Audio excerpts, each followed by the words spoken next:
The National Center on Improving Literacy presents an Ask an Expert video series, Vision Impairment and Dyslexia. We asked Marnay Lofton, retired psychologist from the Texas School for the Blind and Visually Impaired, how would someone evaluate for the presence of dyslexia in a student with visual impairments? The process of evaluating for dyslexia in students with visual impairments is very similar in many ways to the sighted child that people evaluate at all times.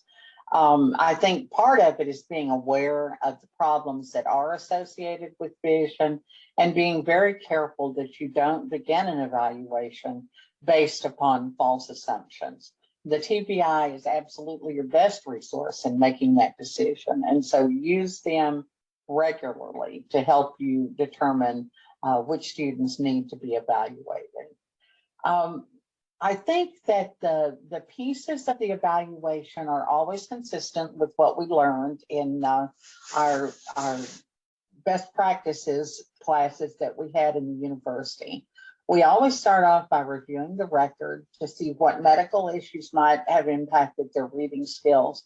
And frequently with students who have a visual impairment, you will see that health problems has precluded them being in class regularly. So you need to be certain that you're observing and accounting for those differences before you make assumptions about appropriate intervention. You need to observe in a classroom, and I think there's some special things that you observe for in students with visual impairment. And those are largely their ability to access their adaptive equipment, to access Braille. Are they using what is recommended in order to help them with reading?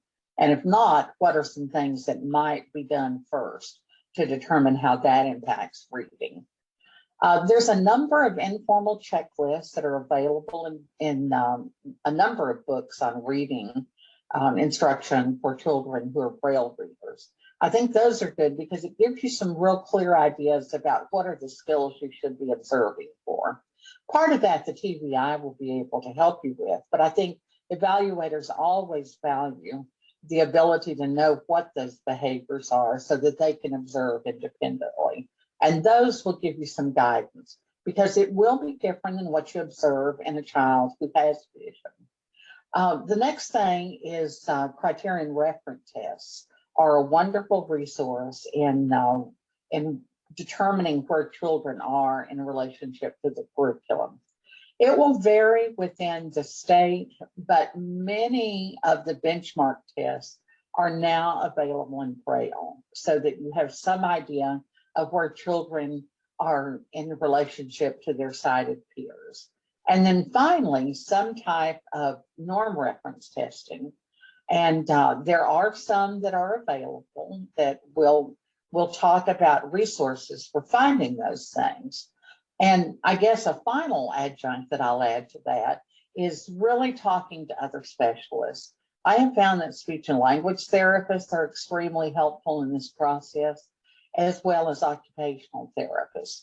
The demands for a Braille reader and efficient tactile processing are things that are quite different from what we ever learned, or at least what I ever learned in training programs.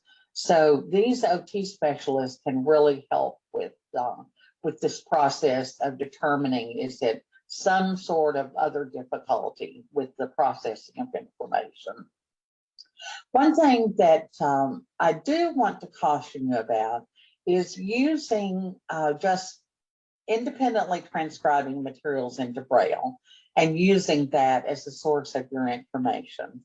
There's a number of reasons that that is not an effective strategy. And part of it relates to the fact that the scope and sequence for reading Braille is different than reading print. So things that may appear as a first grade word in print may appear as a third grade word in Braille. And without getting into a discussion of Braille, just be aware that it is different. I would be very, very hesitant about Brailing an instrument and then administering that instrument and using it for a measure of performance, particularly in the area of norm reference. If you're interested in finding books about the topic with different checklists, if you're interested in individual instruments that have been developed and accommodated for the Braille reader. There are two websites that I would recommend that you pursue. One of them is the American Foundation for the Blind, and they do have a lot of books with checklists and additional information to help you interpreting your data, and I think that's a good resource.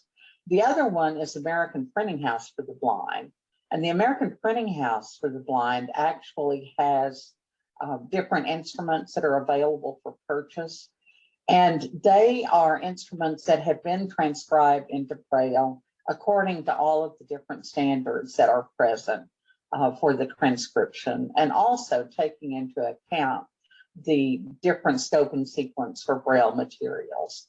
So all of those are useful resources for you. And again, have confidence in your ability. You know what the procedures are for evaluating a child for dyslexia, and you have the TBI to help you understand what are the differences with children who are visually impaired. This video is funded by a grant to the National Center on Improving Literacy from the Office of Elementary and Secondary Education in partnership with the Office of Special Education Programs. Award number S283D1600003. The opinions or policies expressed are those of the authors and do not represent views of OESE, OSEP, or the U.S. Department of Education. You should not assume endorsement by the federal government. Copyright 2021, National Center on Improving Literacy.